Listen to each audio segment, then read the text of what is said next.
नमस्कार, मी गायत्री आणि गायत्री रेसिपीजमध्ये आपण आज गाजराची भाजी बघणार आहोत। तर तुम्ही म्हणाल गाजराची भाजी का? तर हो, ती एकदम चविष्ट आणि छान लागते।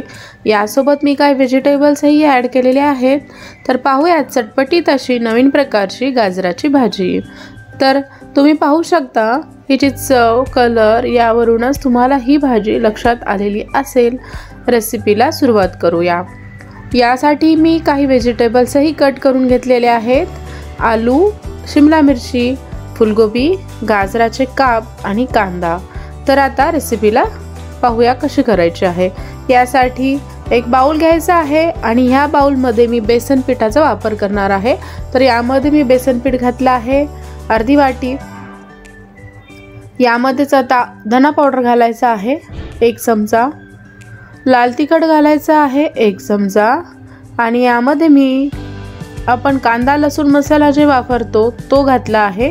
तुम्ही कुठलाही मसाला ॲड करू शकता। यामध्ये हळद घातला आहे, कांदा लसूण मसाला आणि याला चव छान लागते। यामध्ये मीठ घालायचे चवीप्रमाणे, मी 1 चमचा घातला आहे। तर आता हे मसाले तर झाले, यामध्ये आता आपण दही घालूयात। तर दही हे रूम टेम्परेचरचं आहे, जास्त आंबट नाही आहे आणि जास्त हे पण एक तुम्हाला लागलं तर तुम्ही यामध्ये टोमॅटोची प्युरी ॲड करू शकता, दही नसेल तर।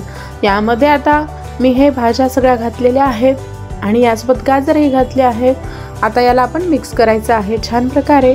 मिक्स करून दह्यामध्ये आणि मसाल्यामध्ये घेतल्याच्या नंतर त्याला छान मसाल्याची दह्याची कोटिंग तयार होते। आता या पद्धतीने एकत्र मिक्स झाल्याच्या नंतर तुम्ही बघू शकता मिक्स करून 5 मिनिटे ठेवा। एक कढई घ्या, या कढईमध्ये तेल घाला, कढई छान तापू द्यायची आणि यामध्ये आवश्यकतेनुसार किंवा 5 ते 6 चमचे तेल घाला।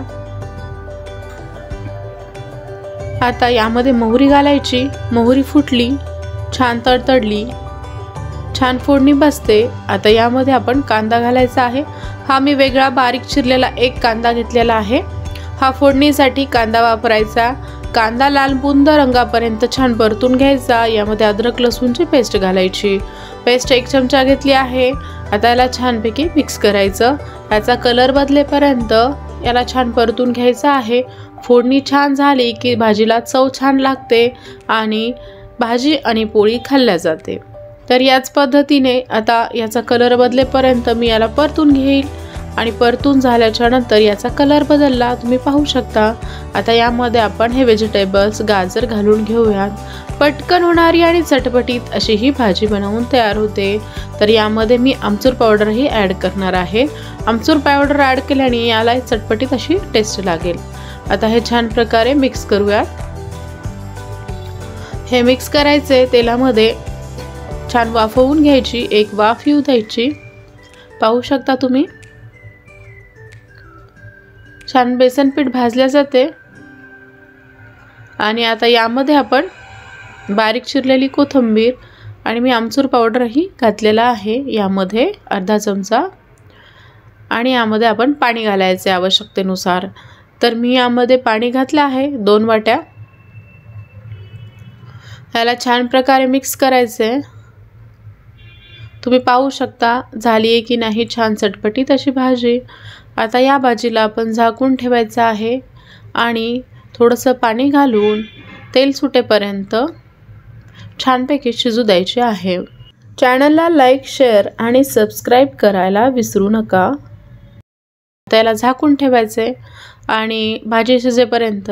भाजी शिजली की 10 मिनिटांनंतर पाहू शकता तुम्ही आलू आणि फ्लावर छानपैकी शिजली की ही भाजी तयार झाली।